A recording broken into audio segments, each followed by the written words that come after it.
This is a story about a player who by the end of his age 23 season would have a career stat line of 27 wins, 29 losses, and just 72 career starts.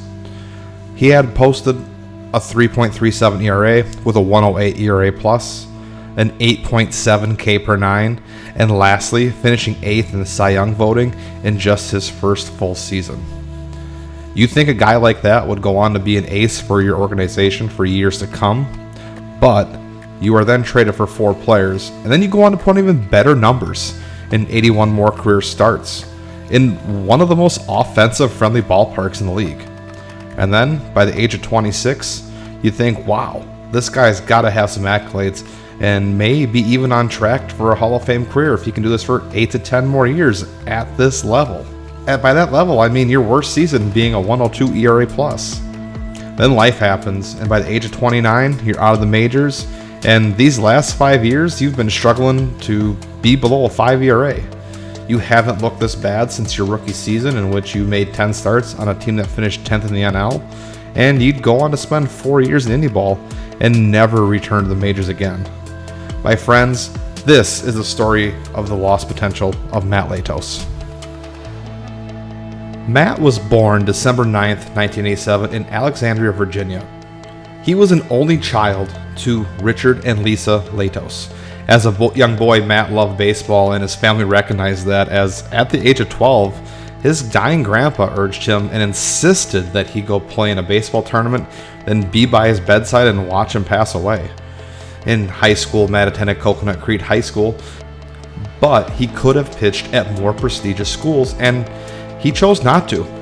He was dominant all 4 years of high school with a 95-ish mile-an-hour fastball that he had as a senior with a complimentary curveball and changeup. With that, he committed to the University of Oklahoma for baseball, but he was projected to potentially be a first-round pick in what would go on to be a loaded pitching class with the likes of Kershaw, Serger, and Lincecum, and many others.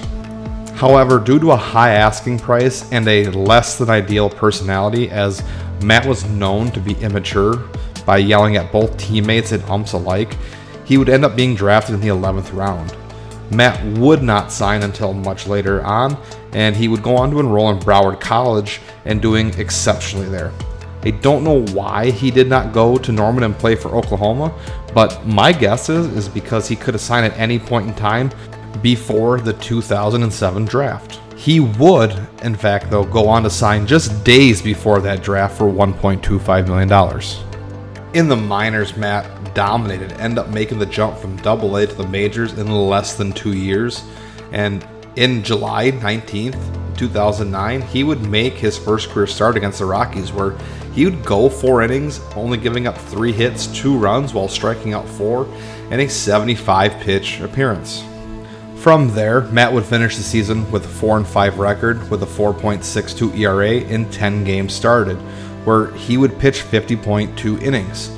Coming into the 2010 season, there were some high expectations of the young Latos, with Jake Peavy, the All-Star pitcher and Cy Young winner, being shipped off at the previous season's deadline and being paired now with Chris Young, who had been an All-Star in 2007 and was solid in 2008. As well as incoming free agent John Garland, who was coming off a strong second half in LA in 08. And the person that came back in the PV deal being Clayton Richard and a young Wade LeBlanc.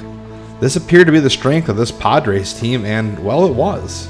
And Mat Latos ended up being the ace of the staff in leading the Padres to a second place finish in the West and 1 game shy of the wild card spot.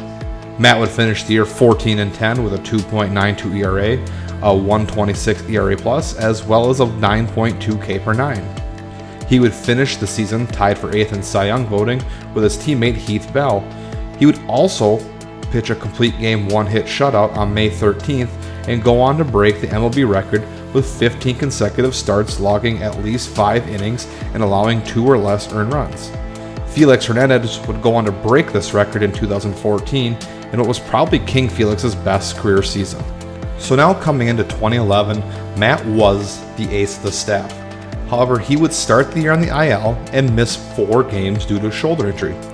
Matt also did not have as good of a year, but I'm not saying it was bad. No, he was one of the few bright spots in otherwise a dismal and underperforming team, going 9-14 with a 3.47 ERA, a 102 ERA plus, and striking out 8.6 per 9. On December 17th, 2011, Matt would be traded to the Red Sox for 4 players. The 4 players being a 24-year-old Yonder Alonso, a 23-year-old Brad Boxberger, a 22-year-old Yasmani Grandal, and lastly a veteran to replace him in the rotation in Edison Volquez, a 27-year-older who has had an up-and-down career at this point.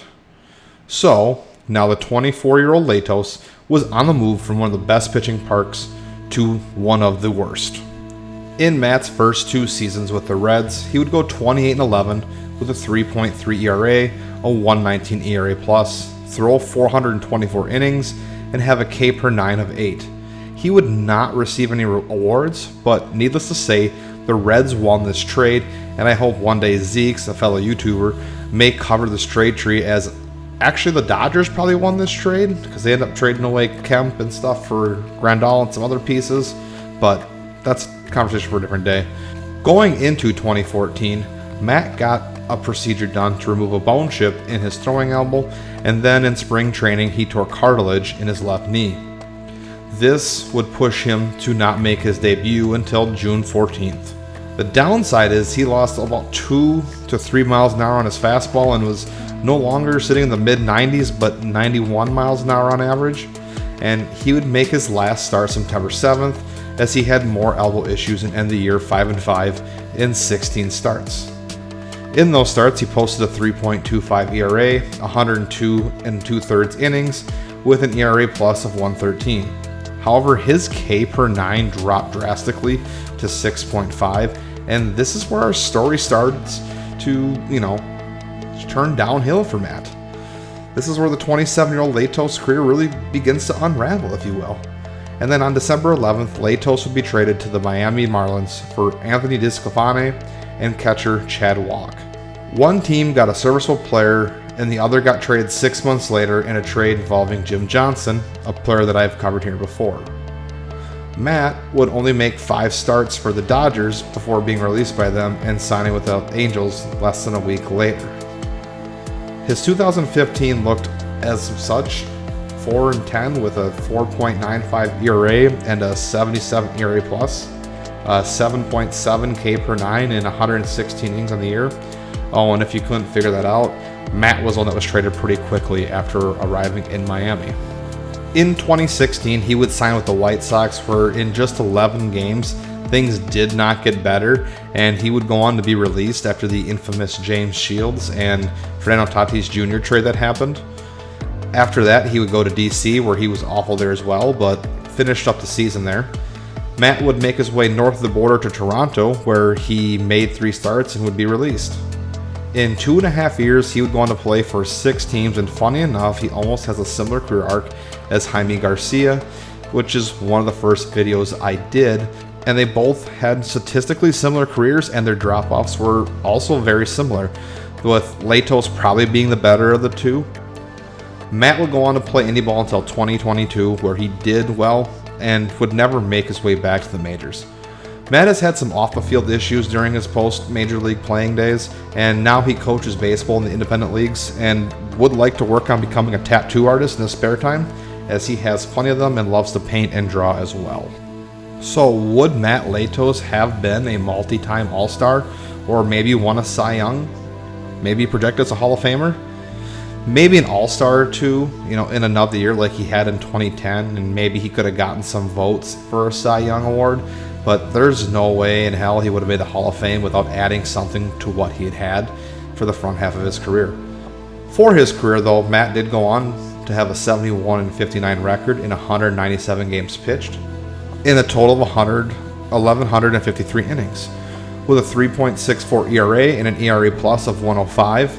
He also had a whip of 1.21 and a K per 9 of 7.9. Matt was a really great pitcher for 6 seasons, more or less, and then when it came crashing down once injuries hit him, it was over with. And while the draft class he was a part of in 2006 was, and still is to an extent, legendary, he will simply be forgotten thanks to how short his prime was and just how great those around him were in that draft class. Matt will also just be simply forgotten thanks to how short his prime was and how fast he left the game. I have some ideas for my next videos, but I really like seeing the similarities in Matt and Jaime's career, and may delve more into that as that's something that people enjoy, as that's instead of just doing purely forgotten players. If you've made it this far, I really do appreciate it. If you like this video, check out the one I did Jaime Garcia and Jim Johnson, especially Jaime, to see just how similar they are. Thanks for watching.